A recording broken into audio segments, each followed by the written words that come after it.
Once again, welcome everybody with the with the restart of the webinar season, and well, I hope that this one is going to be helpful for you, and it's also something which I do expect you to share with the other families, because this is really the angle which we are going to take in the direction of the easy .rehab.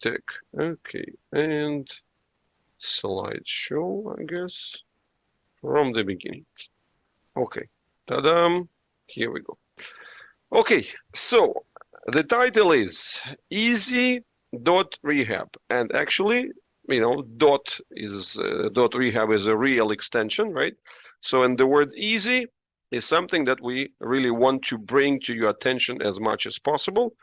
And here comes the subtitle. So what is the essence of the easy.rehab approach overall, which at this point is kind of embodied through ABR? It's really simple. Making life much easier for the children with difficult diagnoses.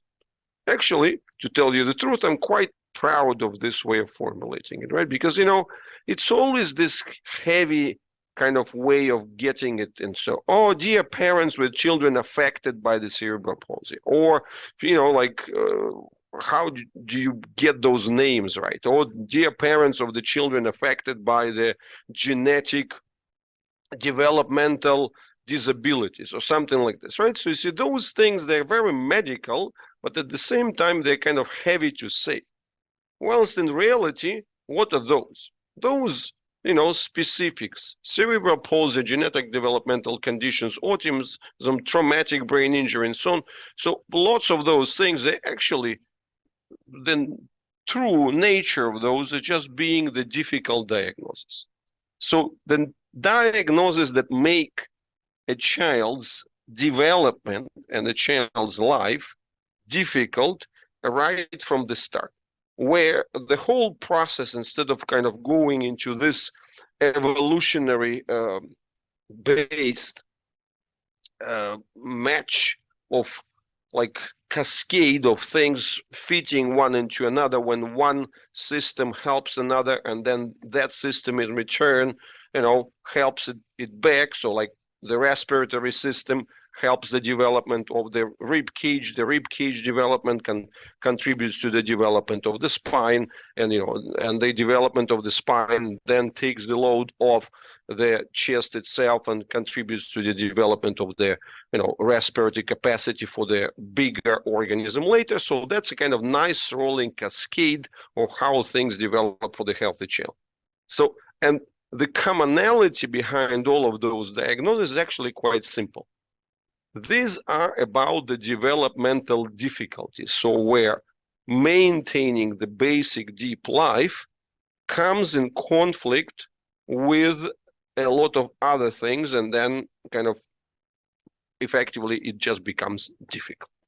So now, what is the essence of the easy rehab approach? In fact, I'm a big fan of this picture. You have already seen it through our webinars.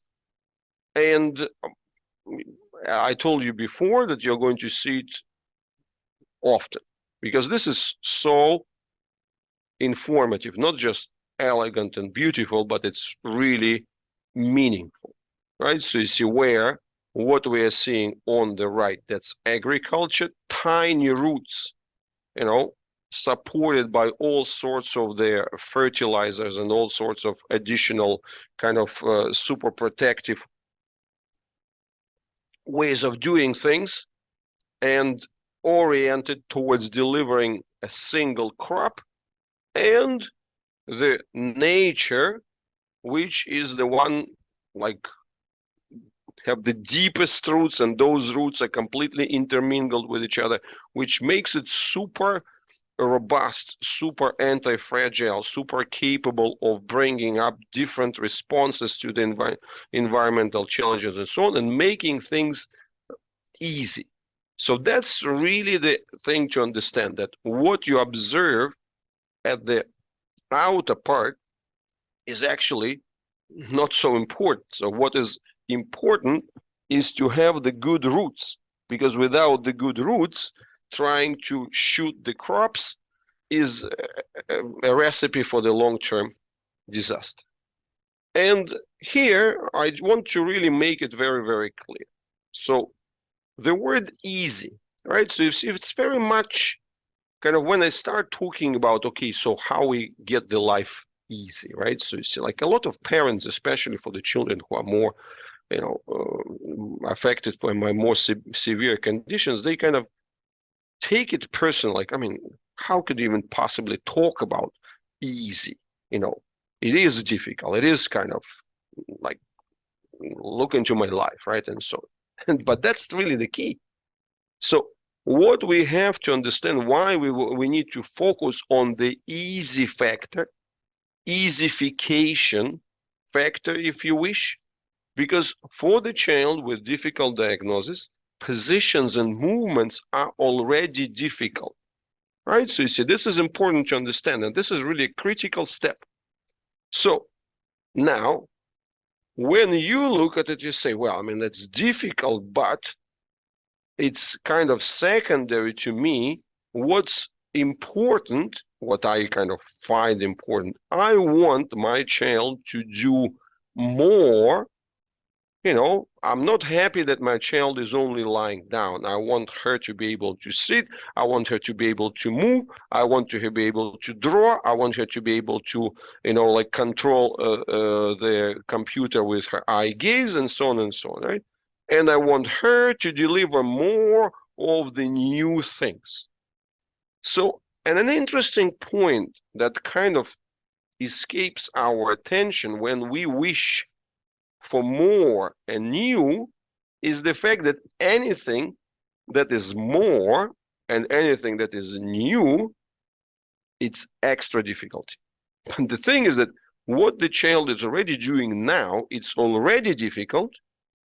Now, if that is already difficult, the next question is, if we add the extra training via physical therapy or any other kind of training, which actually asks for more and new of the activities.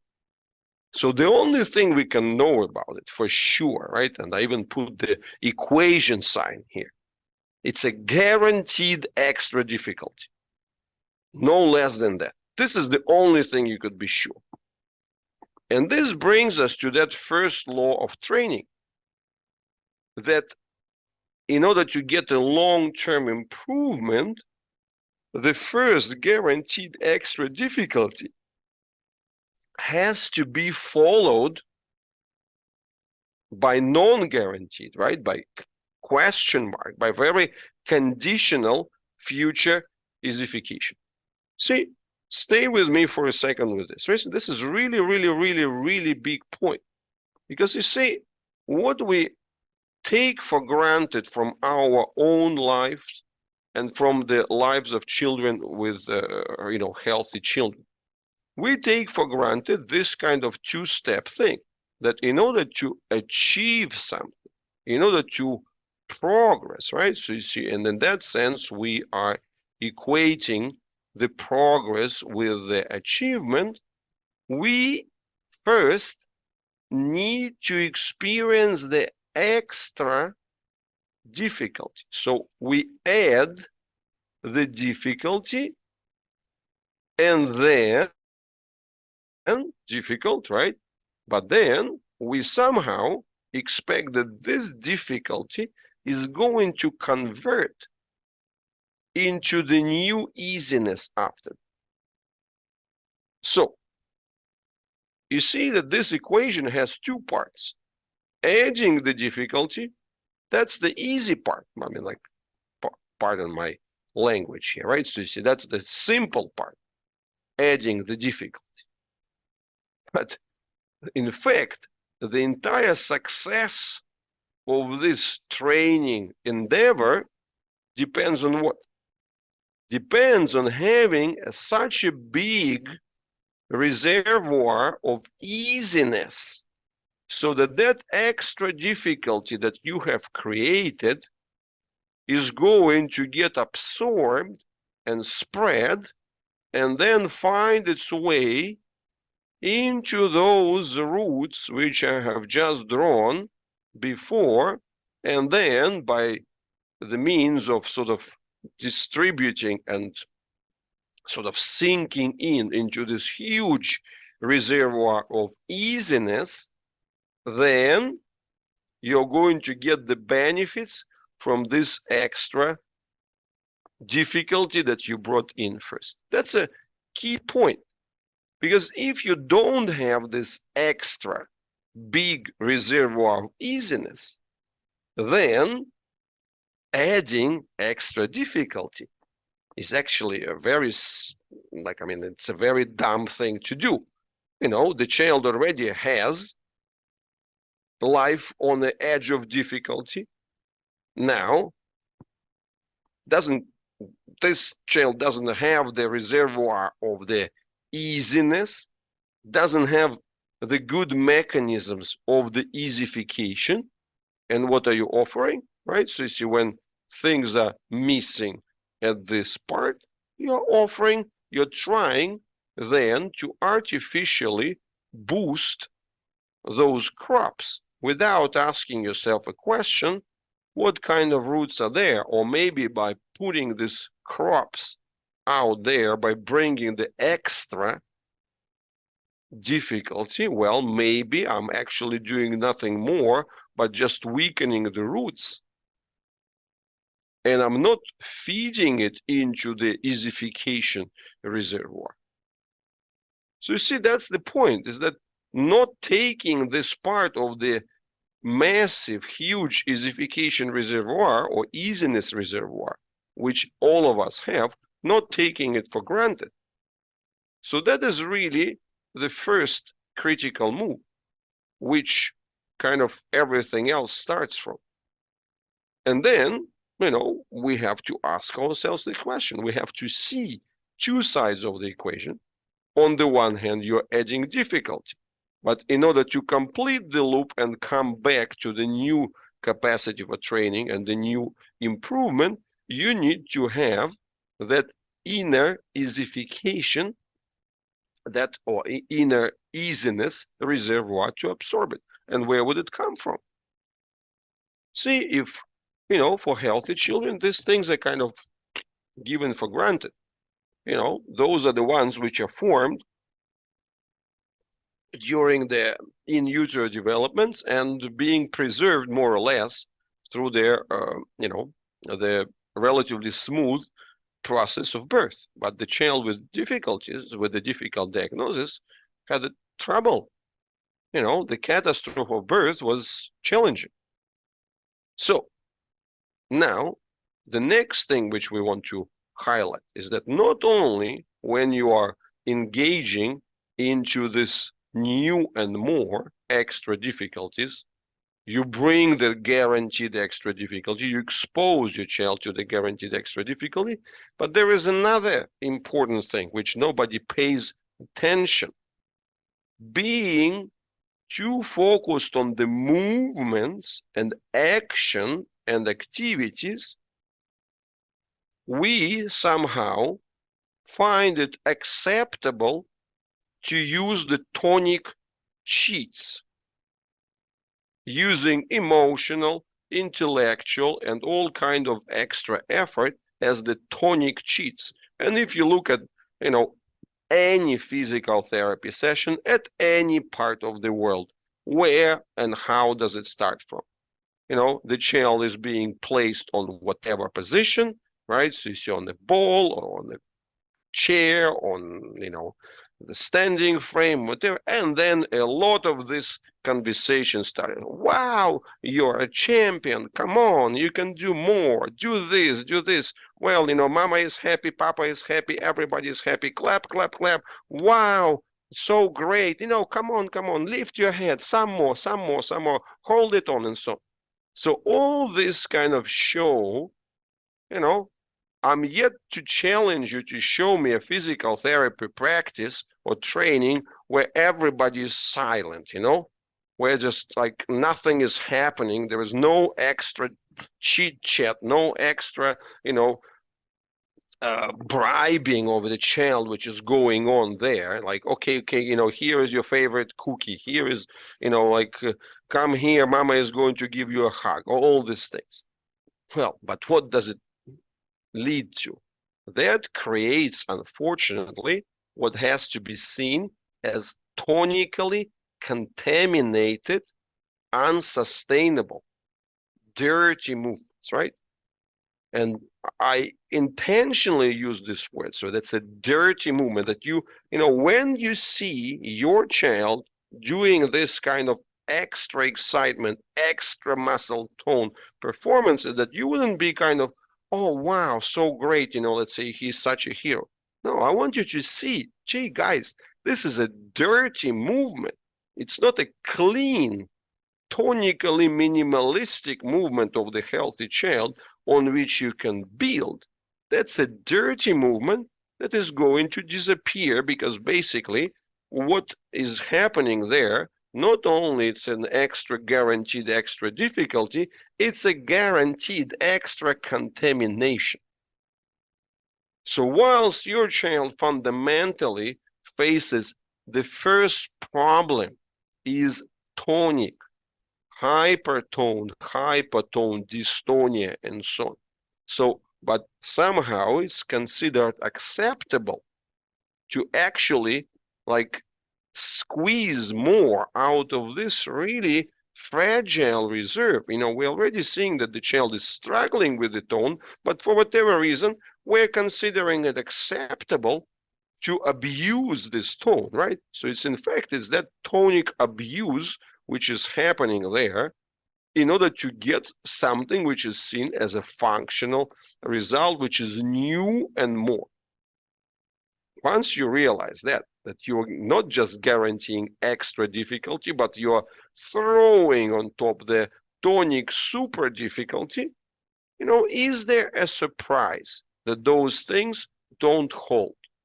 That somehow, so many parents have to say, oh, my child is lazy, when we try to get him into the physical therapies and so on, he doesn't want to do this, right? Okay, some kids become so dependent on this kind of emotional hook and the reward from the parent that they do these extras just to sort of please the parent. But there are, of course, some extra nuances there, which we're going to talk about closer to the end of this conversation, this presentation, because sometimes child genuinely wants to move as a way of discharging their tone. So, and for them, it's a format of the tonic management, but you have to see it again as a form of the self attempt to do the tonic management, not as a promotion of the new movements and the locomotion. So that's really a critical thing that we have to understand very, very, specifically. So the dirty movements based on the tonic cheats are not going to bring any long-term improvements, period. So, and the fact that all of that disappears without the tonic cheats, and all of that disappears and rolls back the moment you go on vacation, the moment the child, let's say, has to get sick for a couple of weeks and then you have to restart. Why everything goes back to where you were? Well, exactly because those are extra difficulties and extra cheats. So this is the key conclusion. The only type of movements that count are tonically clean movements. The things that come from the kind of base tonic with the minimal tonic spikes and the ability to control the proper tonic elevation from readiness to action to then being able to properly bring the tone down, right? So you see, that's exactly the thing. So we have the proper base tone. From that tone comes the readiness tone. From that tone comes the activation tone. Then comes the action tone. but then once that action tone is done and the rhythm is established, the tone goes back, and so the loop works. So if your child has something over like the tone being below, then the tone jumps up, then the tone stays there, then it goes there, then it goes somewhere here, and so on. This tonic, that tonic profile has nothing to do with the proper control. So what we need to do, we need to go back and look at the tonically clean movement. And that's a central question that you have to be asking yourself. What your child is able to do without the tonic cheats? What is the true base of the tonically clean movement? Because it's much better to understand what is your true tonically clean base, even if it's small, but it's true. And that's what we actually want to do. You know, that's what we emphasize through ABR, right? Is that, guys, you know, let's roll the things back. I'm not interested in all that kind of fluff that has been brought around, you know, like, oh, my child is able to crawl, or, you know, she could be put in a standing frame, or he is able to do few steps in a rollator and so on. This is like unsustainable. All this is going to disappear, and it's already destroying the child. So we are looking at the reality and saying, okay, what are the real tonically healthy, tonically stable, tonically clean activities and doings that your child is able to do, you know, to perform, to present. So everything else is a kind of, in fact, not just a fluff, but it's more of a kind of unnecessary ballast, unnecessary damage source, which is going to bring just the troubles in the long run. So that's really an important first realization. And then, in order not to be so disappointed by this statement, we move to the next thing, which is even more important there, right? So it's important to realize that when we distinguish the positions and movements, you know, or say sitting is a position, lying down is a position, but, you know, crawling or lifting up the head, this is movement. So the fact is that it has to be understood positions are functions. So you have the different reaction forces, you have the different kind of angular torques which are working and coming at different parts of the body at different rates and so on. So positions are not easy. Being able to be in a tonically clean position and have a free internal quality function of, you know, the entire respiratory and digestive system, this is a huge milestone. So, and it's important to understand that without having the baseline of the tonically clean positions where the child is representing. So the tonically clean position represents the function of the body. And what is happening there? Within the body, there are all the key life functions which are able to perform. You know, ask yourself a question: why your child is uncomfortable, for example, lying on his tummy, or why your child is unstable lying on the side, or what are the troubles, you know, let's say for your child lying supine. And the answer is very simple, actually. If we look at the big picture, what is the developmental scenario? So when you are born, you know, you have, you know, look at it as a three system. The inner body, your gut, you know, the all sorts of metabolic exchanges, right? So you see where you are able to process the gases, liquids, and solids. So meaning the respiratory and digestive system. You have your body. So that's everything that has to do from the bones to muscles and all the fascia in betweens. And you've got the brain, which deals with the sensory picture of everything, right? Now, what is the best scenario? the good scenario. You are born with this gut system itself being so strong, it's actually able not only provide its own life support functions upon the change of the environment, when from being in the womb to the being out in the air, but it's also able to support the body, which is now dealing with gravity, and help to cool down the brain, which is suddenly dealing with the huge spike in terms of all sorts of the external stimuli, which were not there before. So the gut helps the inner body, helps the brain and the the outer body, which are dealing with the external environment. Now, what happened to the child with difficult diagnosis, regardless of the source? It's actually very simple. This child is born into the situation when the gut, in other words, the life body, the life support body, the life function body, is not able to function on its own. So typically, what happens? It needs the extra support from the body, muscular body, right? Bony body, whichever, right?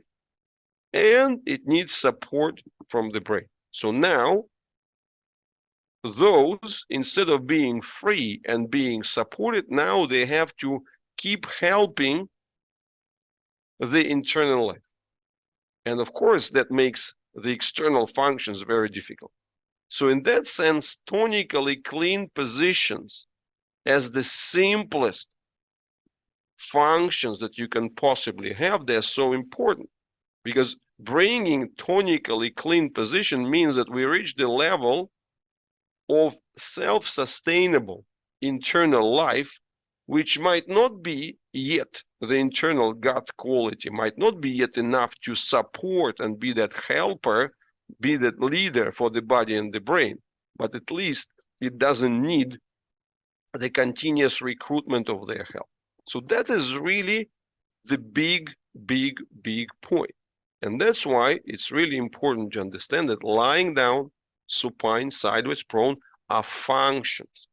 When your child is asleep, she is functioning. When your child is awake, it's a massive boost in functions, because there's a different level of awareness and attention which brings in the body and the brain activities. So that is the key thing to understand. We are not just, because what happens in physical therapy and training and so on, but that also fuels your own understanding. It's fast forwarding. Oh, you know what? Yeah, okay, yes, she's spastic, of course, when she's lying down or when she's like sitting in the supported chair and so on, but who cares? Yeah, it's a spasticity, but we just need to do functional training anyway. Well, if you don't have tonically clean positions, the only functional training is only the ones which help the tonic discharge. That's it. So you have to be super focused on everything tonic. So tonic focus. That's what makes life easy. That's the key path to the easyfication of life and the key path to thriving. So, and then, okay, I already kind of got this explanation a bit further, right? And then, in fact, let's get this into the more systematic fashion, right? So you see, instead of blaming the brain for not doing the things right, so we have to help the brain, because the brain, after this catastrophe of birth, works hard on servicing the basic life function.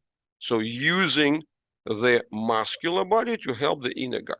So you see, like if we get back to this idea, right?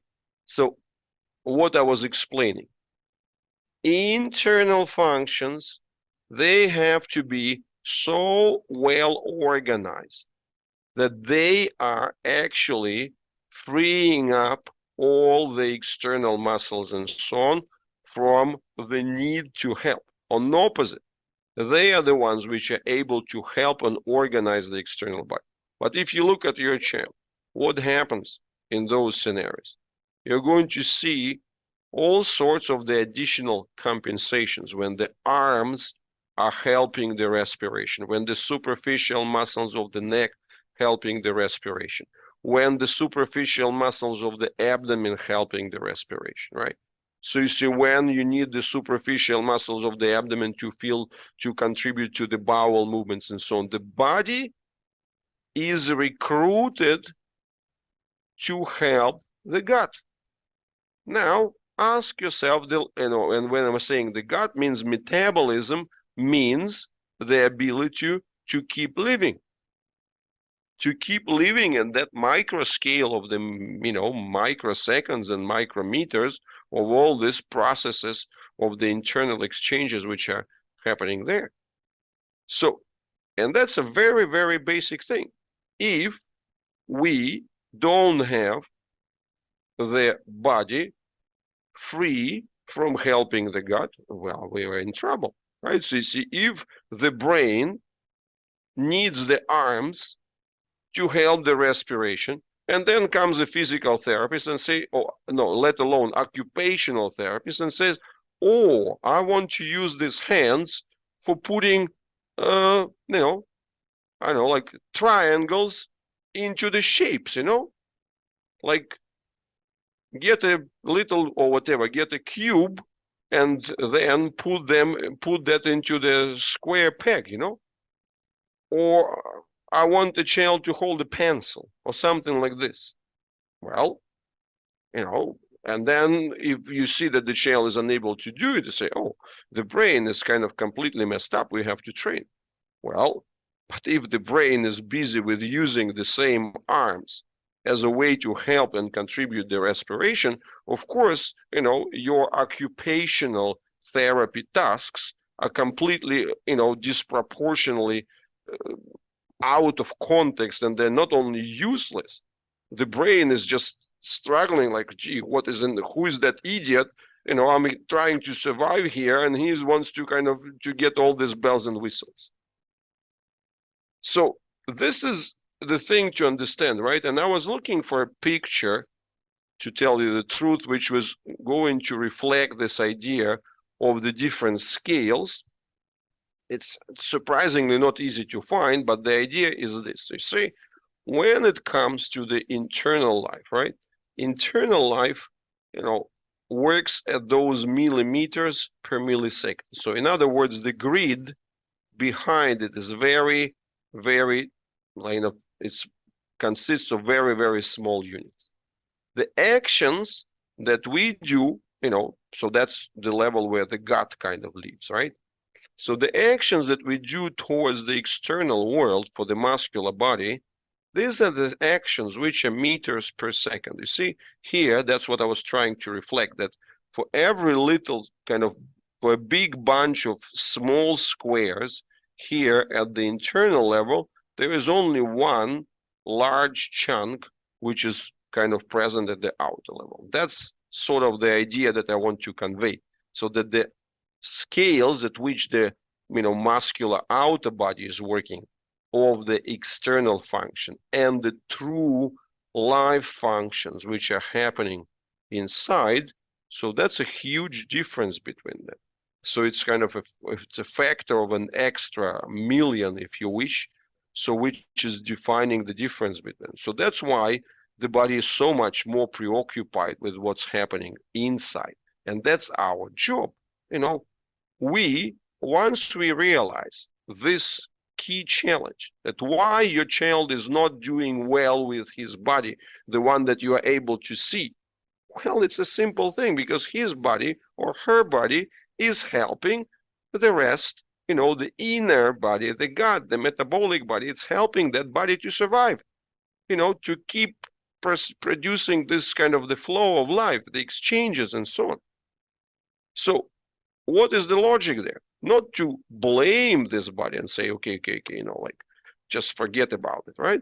No, what we need to say, okay, so this is a diagnosis for us, saying, oh, if he needs to use this body to help his inner systems, and also the brain is servicing this, well, there are just a couple of logical things that we can do, right? So the logical thing to do is to say, okay, first of all, how can we help that inner body? Can we find a way to kind of provide better support to that inner body, to the gut itself, so it will require less of the extra help by the, by the muscular body, right? So that's the first simple logic. Can we go directly in and help there? So the second simple question is even more simple, okay, saying, okay, if the body needs to help the gut, the metabolism, to do the life functions, so maybe, and that is really not what it's designed to do after birth, so therefore it's a lot of errors, a lot of tensions, a lot of kind of troubles accumulated. At least we can help this body to discharge some of those tensions, right? So that it will do this service job better. So, and then there are different mixes of those, right? So you see, we want to help the inner body, then free up the outer body, and then also, to make sure that we don't overload the brain, and so on, in such a way that it's actually able to have an easier time, finding the better ways of interacting between the two. That's it. It's very simple. But, that's what means making life easier for the child with difficult diagnosis.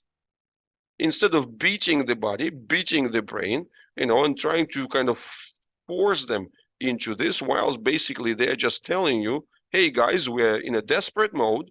We are here helping their survival functions. And when you measure, but you see, when you go to the doctor and say, oh, you know what, but your saturation is good. Okay, why your saturation is good? Well, exactly because the upper body, the outer body, and the brain, they are helping the inner, the gut system, to make sure that it works. And the more you're taking them away, you're actually putting yourself at risk. So that, I hope, is clear. So why you need to actually look at the expansion of the easyfication option rather than the hardification or the difficultization, if you wish, right? So, and this is a summary. Why focusing on the easy factor for the difficult diagnosis? Because life itself with the difficult diagnosis is difficult enough already. Making it more difficult makes no sense at all. No wonder that whatever the physical therapy tries to do, just disappears and gets erased so easily, and in the long run never works. So that's the unfortunate reality. So, next question, right? If life is so difficult already, what's the point of adding extra unpredictable difficulties in the form of the locomotion and other demands? So, here we get some of their notes that I hope are going to sing as their slogans. In English, there is an elegant combination of words, right? Where the humans are called human beings. And that's really being, meaning that you are life which goes through time, right? So it's internal being. So in that sense, a human being precedes the external human doing. But it's important to understand, because I'm often asked this question, okay, but you concentrate on the being and so on, but wouldn't you agree that doing something at least is also important? I mean, my first point is that, okay, living itself is actually doing a lot, it's not an easy thing to be alive, and also, if this process requires the extra help from the body, extra help from the brain, kind of, venting all these errors out, making sure that this process works is not easy. That's a lot of doing involved. So, and in order to make it clearer, I also want to make sure that we understand this, right? So when we discuss so-called, or when you are being told about the so-called milestones, right? So this is a crawling position, and the crawling position, the child is supposed to do this and this and this, or this is the child who is lying down, and then this is the child who is supposed to get on his elbows and lift his head, and all this kind of stuff and so on. So all this kind of milestone stuff. So this is, again, taking for granted all the deeper underlying life processes without paying attention to them.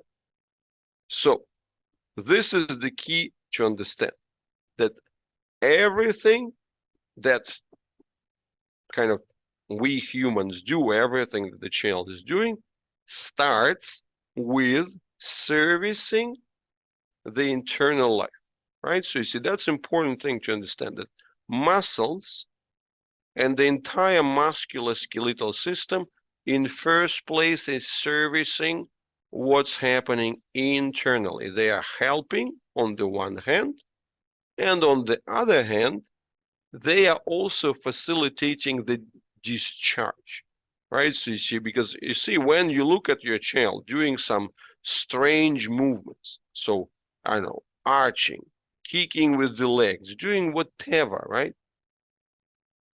And you say like, geez, this is obviously wrong. But if you look at it and say, well, look at the child, when you breathe, you accumulate a lot of additional tensions. So the breathing act itself, so you see, if you're not having a perfect timing between the cascades of how your deep musculature work, right? So you see how the different orientations of the fibers are working internally. And you see there are plenty of different layouts within the superficial muscles. And also, because they're different layouts, they come with different clocks. So they work at different rhythms. So when they need to produce something as complex as an act of breathing, followed, like by the cascade and the discharge and so on, there is a lot of mismatches there. So the leftover kind of tonic conflicts, when you see, instead of the perfect timing when one muscle finished, the other one already was ready and started, and then passed this relay to the next one and so on. So the whole cycle works. Unfortunately, when you're using those, that's a conflict, because the same muscles would be used for positions, the same muscles would be used for the extra support of the head, the same muscles would be used for swallowing, the same muscles would be used for, the respiration and so on. And that's a conflict there, because all of those require different timings. So therefore, the number one thing that the child needs is, from time to time, erase those accumulated mismatches. And that explains the thing. But you see, because often you see this, your child is really looking for trouble, right? Like looking to scream, looking, being so irritant, so whatever, just to get it going, just to sort of, you know, and you are trying to, why she's so unhappy, like why she's doing all these weird movements, what can I do, how can I stop those, and so on. And the doctor is telling, it's a clonus. Clonus is a pathological phenomena, and so on. I mean, okay, but it's a discharge. It's a discharge. And then, I always bring this key example, you know, what makes us humans being the super efficient animals, right? Because we are by far the best animals in terms of the tension discharge. Why we're able to do this? Because our fellow mammals, like dogs and cats and whoever else, right? So you see, I'm not going to challenge myself to the drawing, right? So you see that you're going to, well, I am going to challenge myself to the drawing. And then, like what we have here, the ears, and then something like that, right? So you see, oh, it's a bit scary, Halloweenish style, right? So now, the thing is that the animal has only very limited ways of discharging the tension which accumulates for them through breathing and so on. And that's why, for example, the animals, right, they don't sweat, they only pant, you know. So therefore, for them, moving and all this panting is essential. Without it, they, if they don't move, they die. So, you can't put the animal on a bed rest, so they're not going to last. Only humans can. So the animals, they have a tail. The tail and the snout as the main discharge. Okay, you can also say the ears that they can typically move. So that's what they have as the discharges, but their feet, if you wish, right, their paws, they are useless from that part. They can only bring the claws in and out, and that's all they can do. So therefore, the only way they can discharge tension is this. So that's why, you even as a child, you learn don't grab a dog or the cat by the tail, right? So you see, because that makes them very unhappy. Or an opposite, if a cat or a dog allows you to play with their tails, that's really a high level of trust, right? But we have 20 tails, right? So you see, we have the hands and the feet, each of them providing us with their 5 digits, 5 digits, 5 digits, right? So you see that we have 20 avenues for the discharge. But the problem is your child doesn't. So you see, if you look at your kids, the problem with them is that the toes and the fingers, the digits, they're not really participating. And then suddenly a child finds herself in a position worse than a cat or a dog, who at least have the tail, right? And she doesn't. So therefore, what you have the usual thing. The child is trying to do things with her mouth, like opening it at weird angles, like crying, screaming, or doing something else. And then the only thing that is left, using the capacity that we have, the arching of the back, stretching of the legs, getting the waves going through this. So that's everything just to discharge that accumulating tension. So that's why I just wanted to highlight is that living itself is doing a lot. It's not an easy thing to do. It's a lot. So, and that's why the key point that we have to respect the child's body, the child's inner brain, and so on knows best what is a natural timing, natural orientations, natural alignments, and so on. So all these things, or she has a tendency to put her legs to the right, or has a tendency to put her legs to the left, or whatever, and the orthopedic surgeon is telling her that this is not straight. Gee, where does straightness come from? There is no such thing as straightness, it's our artificial rectangular world, like we're made to be torsional, we're made to be diagonal, we're not made to be rectangular there, right? So therefore, the number one thing which we have to keep in mind, right, is that the primary role of the muscles at this scenario is to help the brain to discharge. To make it more pictorial, I call it the muscle toilet, right? So the muscles, they serve as a toilet for the brain. And that's the answer to the question, because many parents ask me, well, you're telling us that he shouldn't be walking, that he shouldn't be, but he really loves, like we put him under his, hold him in the air, and then he starts kicking his legs and so on and so on. And when we put him on the ground, he really is so enthusiastic about kicking those legs and so on. Well, again, this is a tonic management. This is not locomotion. The child is doing it to discharge. Therefore, you have to understand that and provide enough opportunities to do this discharge, but at the same time not to confuse it with movement, locomotion, and trying to do more and so on and so on. So that's really important to understand. Tonic priorities, natural timing, natural orientations, everything going along the lines of making things easier, right? So you see easyfication and less difficulties. So that's really the key logic, right? And therefore, what we are looking for as a priority, not on the movements, but we are looking at the positions and the tonic control. So what you want to give to your child is a true predictor of a quality of life. Tonic freedoms. I think I've talked about the tonic freedoms before. Probably we'll make an extra webinar which is going to be specifically on the tonic freedom, but that's what I keep repeating, right? So you see, basically, tonic freedom means that you have the part which is a personal mental tone, because each of those parts have the impact on the tone. Mental tone, when you think about something, there is a change of your tone throughout the entire body. When you feel something, emotional tone, that's a change of the tone throughout the entire body. When you are in a certain position, right, positional tone, it's a tone through which the entire body adjusts. When your child is moving, the movement tone is a total body tone. And then when we come to the gut, that's the, the respiratory tone and the digestive tone. So those tones, they need to be independent. So in other words, your child have to be able to take the position up, any position after eating.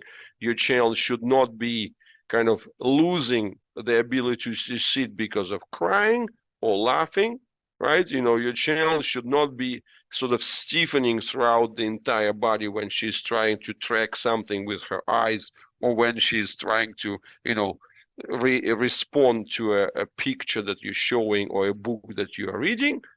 So all of those are tonic confusions, tonic clashes, tonic conflicts. And what we are looking as the primary thing, tonic freedoms. That's the basis of easy life. Then when we talk about physical aspects, positions, that starts with the horizontal position. Then we're looking at the things which could be called the transitions and transfers. How well the child is doing the micro transitions, say when sitting, changing the shifting of the weight, getting slight movements forwards and backwards, sideways, and so on, kind of making herself more comfortable. And the transfers, this is when you help the child, how well they're able to incorporate, right, embody the help that you're doing. So where their bodies, instead of resisting that help, going stiff, going kind of, or going limp or whatever, that their body is able to respond to your contact and then engage and help. First, it will be whatever, 5%, 10%, and so on, but that's a critical transition from the resistance to help to actually being incorporated. And only then comes the engagement in the self activities, which actually start with the, with the kind of the waves of the discharges, and then based on those waves of the discharges and this kind of freedoms which are built throughout this, the child starts getting first capacities, and that would be, the necessary pyramid which precedes any beginnings of the locomotions, right? Not as the extra difficulties, but in the true easy type of the run. So that's really what, I want to make very, very clear and very, explicit. So if we summarize it, so the big picture that we are looking at are the three words related to easy under the easy kind of .rehab framework. So one, the easier the better. In other words, we are meeting the child where she is now. What are the natural functions and natural capacities, natural positions, and so on that she has? And our job right away, make things easier at what she is already able to do. Starting, of course, with the positions, starting with the basic life functions. So we don't push forwards, we don't push towards the unknown territory of more difficult. We say, okay, look, we know that this is what she's already able to do more or less consistently, more or less even in her worst mood, right? And that's why This is one of those things that we always get kind of to know throughout the assessments when, when we hold live assessments, right? So many times the parents come and say, oh, we traveled and so on. So today is not the best day. She's not going to show, her maximum. So say, guys, if anything, all the good things belong to you. So for me, what's the most important is to see what is the child's condition on the worst regular day, right? Of course, we're not talking about the super crisis and so on, but if we talk about the regular days, they are better and they are the best regular days, like once a month, sort of best day. And then if you come and we are able to see on the once a month worst day, that's actually great because that is showing us the true level of difficulties. And if we're able to help the child to reduce those, making it less difficult at the deepest kind of friction, deepest level of the tonic conflicts, then we know that we have the reliable result. So, and on opposite, if you come and then the child is showing her best, well, maybe that's the best day of the month, So it's not what we're looking for. It's not the most informative. So the key thing is developing the productive comfort zone of life through repertoire expansion. So that picture of nature versus agriculture that I was showing, it was about their repertoire expansion. And this is also something that I want to highlight. You see, we are kind of products of their industrial society. We have been indoctrinated through schooling and through everything else so heavily that the word comfort zone is actually a negative expression. So like, oh, he doesn't leave his comfort zone, what a wimp, like only everybody, you have to push yourself out of the comfort zone and so on. The point is that first you need to have a comfort zone, right? Then you can discuss the rest. So therefore, what we need for your child is actually to get the best possible productive comfort zone where they have this tonic intersection of tonic freedoms between the person, the body, and the gut, so that they can enjoy life from there. This is their trouble. And so therefore, the word comfort zone is actually a big plus. That's their only reliable path to the happy being. So that's step number one. Number two thing to understand that beyond the words the easier, we now get the next word, which would be the easiness, right? So you see that in fact, as I already said, everything that we are typically relying on in our so-called training, progress, and so on, when we are taking the current life and then trying to get more, right? Getting plus difficulty there. The hidden part about it is that we have this massive reservoir of health and the deep easiness converter, which on a technical level brings you from that meter per second, right? So you see the large grid of the external actions into the millimeters per millisecond. So in other words, give you a million strong conversion, right? So you see meters to millimeters is 1,000, seconds to milliseconds is another 1,000, right? So you see 1,000 by 1,000 creates a million, right? So you see that's a million strong Easyfication, the million strong easiness reservoir. That's the only reason why the training with extra difficulties is helpful. That's the only thing. So if you don't have this easiness reservoir, adding the extra difficulties is just what it is. It's adding extra difficulties and creating extra troubles. So, and The fancy word here, convergence precedes divergence, means that impacts from the outside, so they precede their ability to perform, and diverge.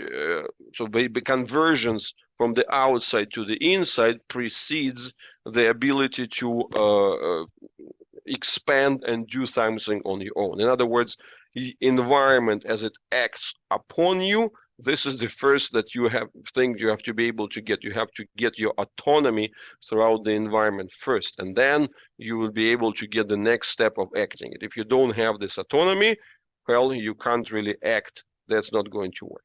So, and this is of course what I keep bringing you all the time through this, my favorite videos from Jean-Claude Gumberto about the image of the fascia, that it's a multi-scale thing. So for every big fiber that you can detect, and that is kind of relatively long-living muscle fiber, there are thousands of those micrometer microfibers and so on, which are continuously kind of being born and die and fall apart and connect and reconnect and so on. It's a cloud of life there, right?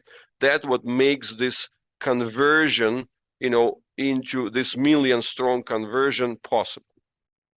And the third word which we're looking for, you see, we start with the word easier, right? So you see the word that easy has the easier, then easiness, and here is another word, the global easyfication of life approach. So in other words, you have to ask yourself a question: what can I do to make things less difficult to my child?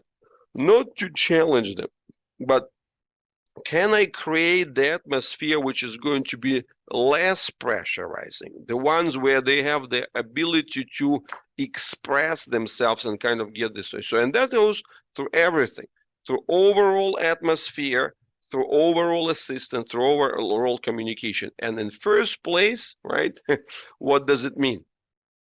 The key word here is atmosphere.